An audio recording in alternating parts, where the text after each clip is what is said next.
that is impossible for me. Because before I joined this pageant, I'm having an anxiety to face all this crowd, all those people.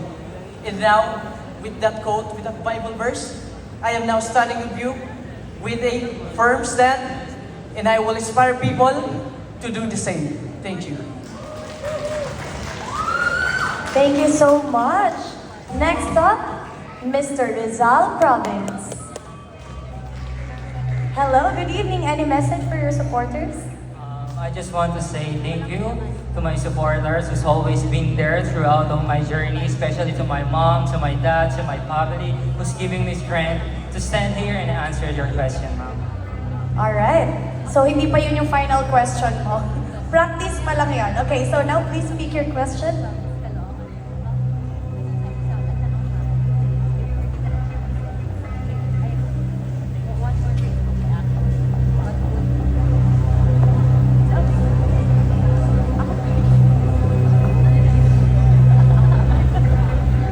Question is, kings often face challenges that test their character.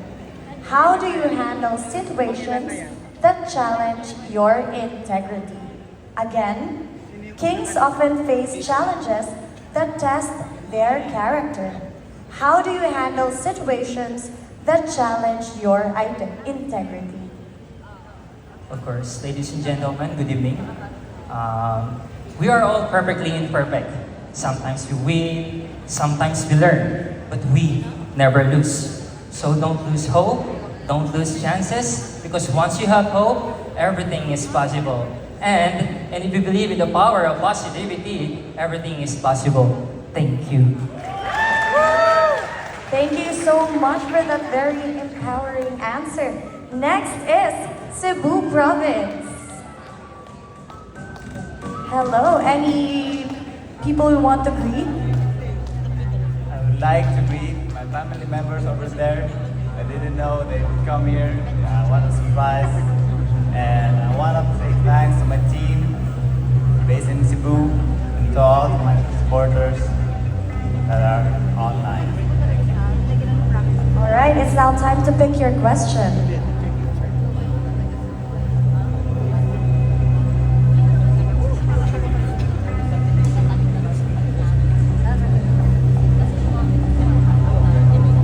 Your question is, the Philippines has a rich history of leaders who fought for freedom.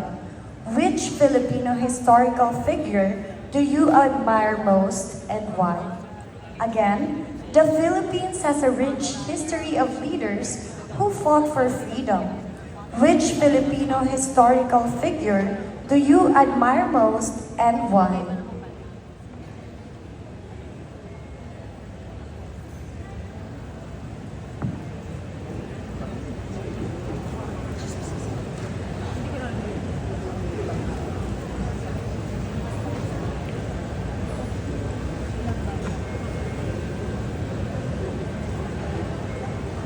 Historical figure I admire the most probably will be Lapu-Lapu. During 1500s, when Magellan came to Mactan, Lapu-Lapu defended the island, fought bravely with courage and strength.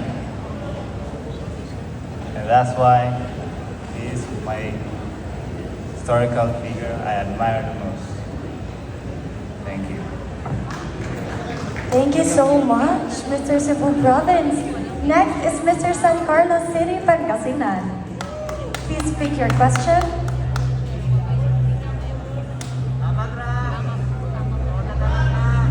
Yes, of course.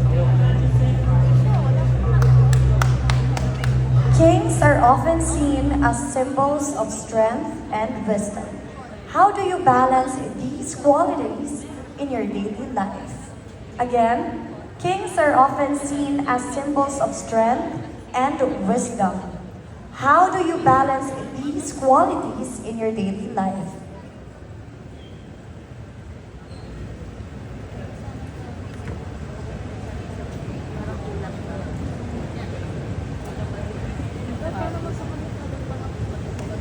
So I balance strength and wisdom in my everyday life. By one, strength, ang kalakasan. Ang kalakasan ang magbibigay sa atin ng tatag ng loob upang mamuno. At sa kahit na anumang trahedya ang mangyayari o malapit ay ating malalagpasan. At ang wisdom naman ay ang sapat na kaalaman para gumawa ng mga desisyon na makakabuti para sa atin. Yun lamang po. Maraming salamat. Thank you so much. Grabe. That was just our question, please.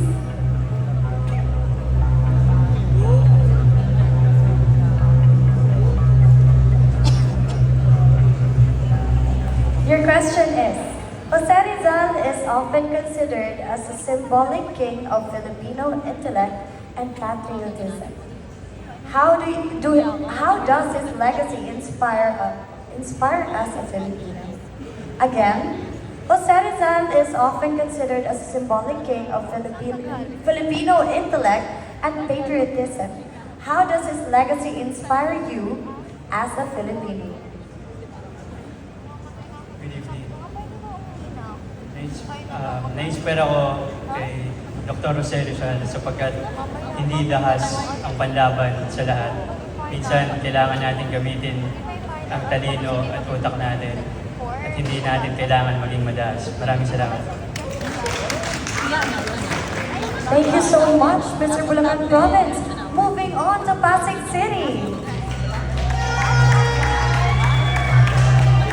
Parang ang dami mong fans tonight. Alright, please keep your question.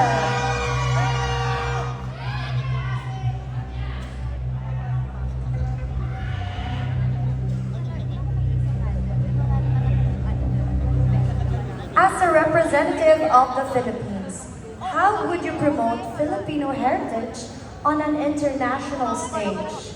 Again, as a representative of the Philippines, how would you promote Filipino heritage on an international stage? Thank you for that question. If I were to promote our heritage on an international stage, as a King of the World Philippines, I would promote it by promoting specifically our tourism, by sharing the values and what we have, especially in my city, Pasig City, because being a Pasigueño, we have so many things to offer, not only our, beloved Mayor Vico Soto, but also our heritage and historical sites, churches, and definitely the love and ambience of a Pasigueño. And that is why I am taking this opportunity as a King of the World Philippines candidate to send a message to everybody that we should always work hand in hand together for us to promote tourism, not only here in the Philippines, but also to the rest of the world. Thank you. Thank you so much. Alright, what a very confident answer. Moving on to Mr. Candelaria Quezon. Hello, good evening. Please pick your question.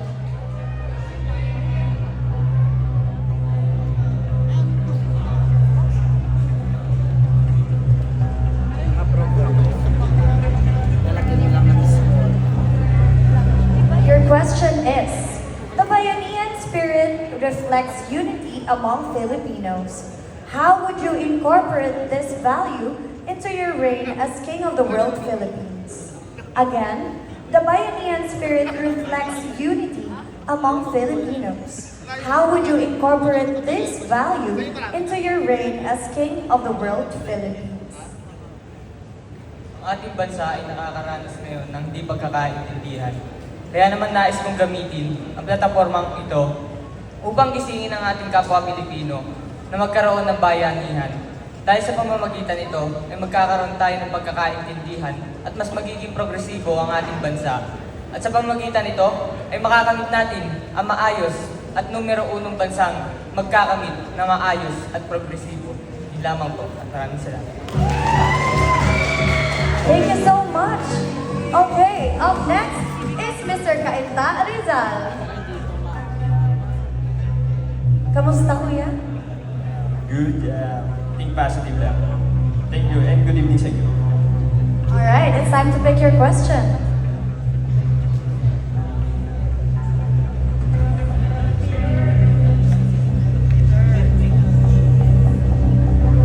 Okay, your Your question is, what legacy do you hope to leave behind as King of the World, Philippines? Again, what legacy do you hope to leave behind as King of the World, Philippines? As a King of the World Philippines, the legacy, in Tagalog, ang may iwan ng legacy sa mga nangarami is hope, passion, and creativity. And of course, kailangan natin magbigay ng malalim na pangunawa sa bawat isa at magbibigay ng pagmamahal. Thank you. Thank you so much. Okay, moving on to our Mr. Hakot Award. Mr. Malolos, Bulacan, how are you? I'm really good. How are you? I am doing great. Okay, now it's time to pick your question.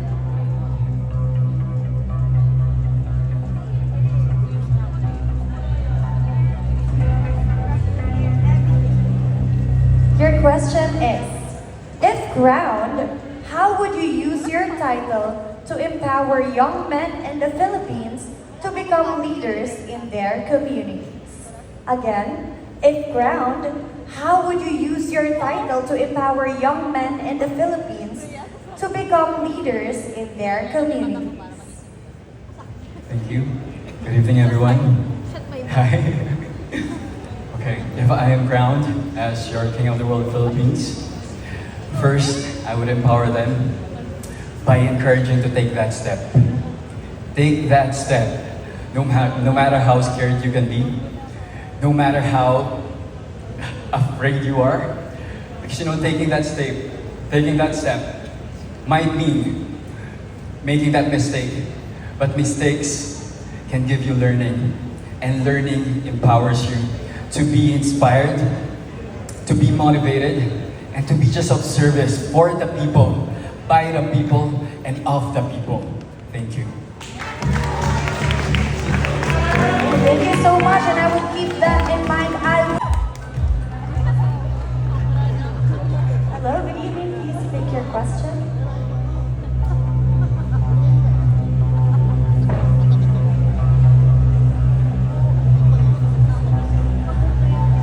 Okay, a king is expected to lead with dignity.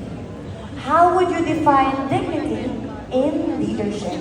Again, a king is expected to lead with dignity. How would you define dignity in leadership?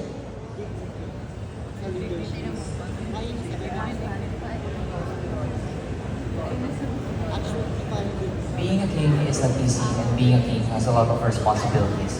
And we know we are a great role model here in our community. And through this action, we can have a good dignity as well as to have a good leadership in our community. Because through this action, we can inspire other people to become a good role model through ourselves. Because I do believe that if we help together hand in hand, then we can have a better place to live in and a good community. Thank you. Thank you so much. Come on, Mr. San Jose del Monte. Your question.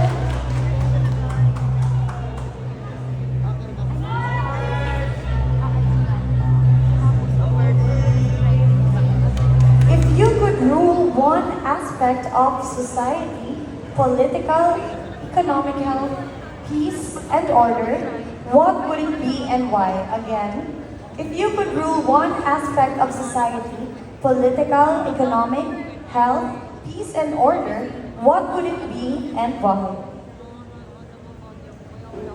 Para po sa akin ay ang peace.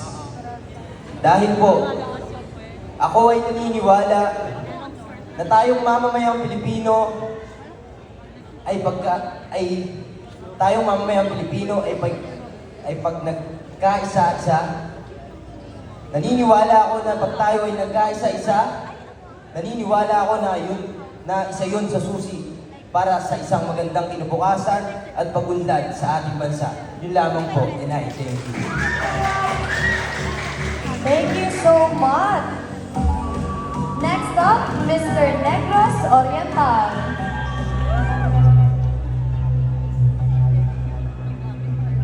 Please speak your question.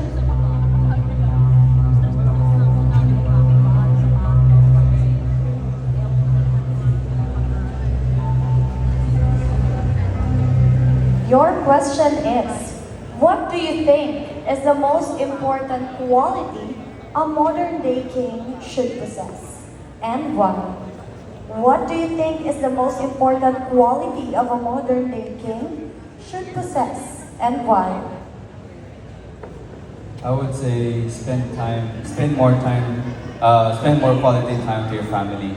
Because when a king is out there hunting for food to provide his family, sometimes, like for example, my father got married 3 times, and I feel so sorry for my half sister and half brother because my dad is always out there working so hard to provide his family and ends up not working out. So I prefer spending more time or quality time to your loved ones. Thank you. Thank you so much.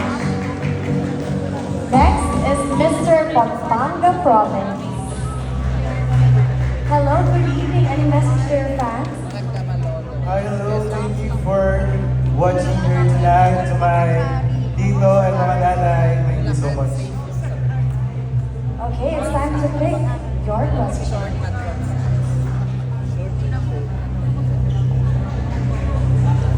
Compassion is vital for a ruler. How would you use compassion to address issues affecting the Philippines today? Again, compassion is vital for a ruler.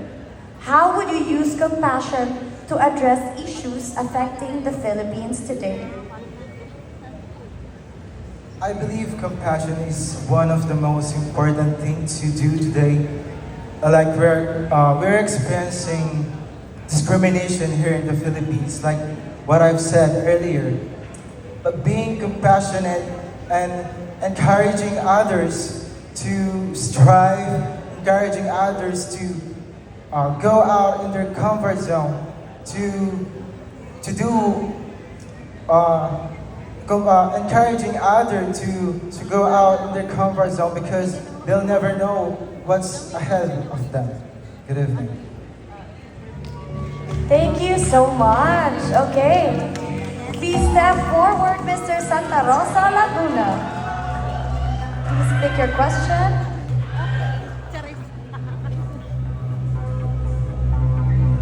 If there were a modern-day Philippine king, what values should he represent to reflect Filipino culture and traditions? Again, if there were a modern-day Philippine king, what values should he represent to reflect Filipino culture and traditions? Good evening. As a king and a youth, I truly believe that the value that a modern-day king should have is hospitality. Because with hospitality, we show respect, love, and sympathy to other people around us.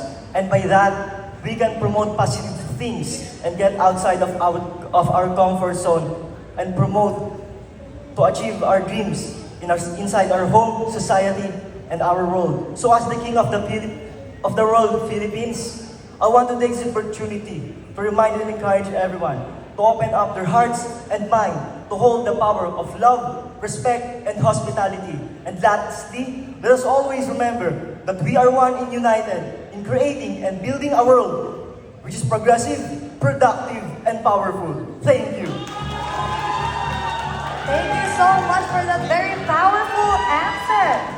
Next up is Mr. Bustos, Bulacan. How are you? I'm good. I'm looking forward for that here. Okay, that's good. But I want to ask for a message first because you have a lot of fans over there.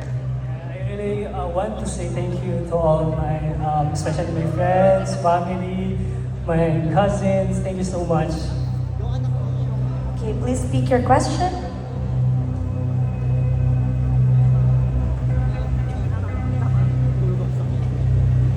Your question is, what does being a king mean to you, and how would you embody this role if crowned?